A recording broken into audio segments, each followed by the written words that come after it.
Khammam Wyra road లో మరొక జీవి mall ప్రముఖ సినీ తార కీర్తి సురేష్ చేతుల మీదుగా అక్టోబర్ 5న గొప్ప ప్రారంభం. అమెరికా వెళ్లి అక్కడ చదువుకోవాలనేది చాలా మంది భారతీయ యువతీ యువకుల కల. ఉన్నత చదువుల కోసం యుఎస్ వెళ్లి అక్కడే చదువుకుని అక్కడే ఉద్యోగం చేసి స్థిరపడాలని ప్లాన్ చేసుకుంటూ ఉంటారు.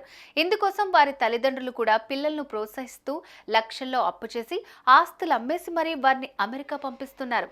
ఇలా ప్రతి ఏటా భారత్ నుంచి అమెరికా వెళ్తున్న వారి సంఖ్య పెరుగుతూ వస్తోంది. ఇక ఉద్యోగం పొందిన వారు, పర్యాటకులు ఇతరాత్ర కారణాలతో ఇలా చాలా మంది అగ్రరాజ్యం అమెరికాలో అడుగు పెడుతున్నారు. ఇకపోతే యుఎస్ వెళ్లాలనుకునే వారికి మంచి గుడ్ న్యూస్ చెప్పింది అమెరికా.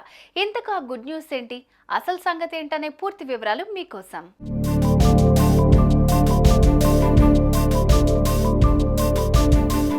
అగ్రరాజ్యం అమెరికా. ఇది యువత కలల రాజ్యం అనే చెప్పాలి. ఏడాదికి కొన్ని లక్షల మంది అమెరికాలో అడుగు పెడుతూ ఉంటారు. అలాంటి వారి కోసమే అమెరికా మరో శుభవార్తను అందించింది. ఈ మేరకు భారత్లోని అమెరికా రాయబార కార్యాలయం సోషల్ మీడియాలో ప్రకటనను విడుదల చేసింది. ప్రధానంగా భారతీయుల కోసం 2.5 లక్షల వీసా అపాయింట్మెంట్లను అందుబాటులో ఉంచుతున్నట్లుగా తెలిపింది. 2023 ఏడాదితో పోలిస్తే వీరి సంఖ్య 35% పెరిగిందని కూడా ప్రకటించింది.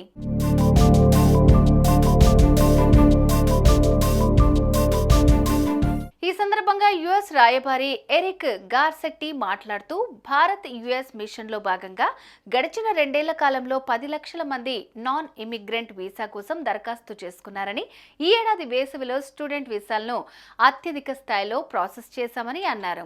ఇక ఇరు దేశాల మధ్య వ్యాపారులను, పర్యాటకాన్ని సులభతరం చేసే విధంగా ప్రణాళికలు రచిస్తున్నామని తెలిపారు. అయితే గతంలో విడుదల చేసిన అమెరికా గణాంకాల ప్రకారం చూస్తే మాత్రం 2022 నుంచి సెప్టెంబర్ 2023 వరకు జారీ చేసిన మొత్తం 6 లక్షల విద్యార్థి వీసాల్లో దాదాపు 1/4 భారతీయులే ఉండడం గమనార్హం. ఇక అమెరికా రాయబార కార్యాలయం రిలీజ్ చేసిన ప్రకటన చూస్తే గనక యుఎస్ వెళ్లాలనుకునే వారికి మాత్రం ఇదే మంచి శుభవార్తని విద్యార్థులు చర్చించుకుంటున్నారు.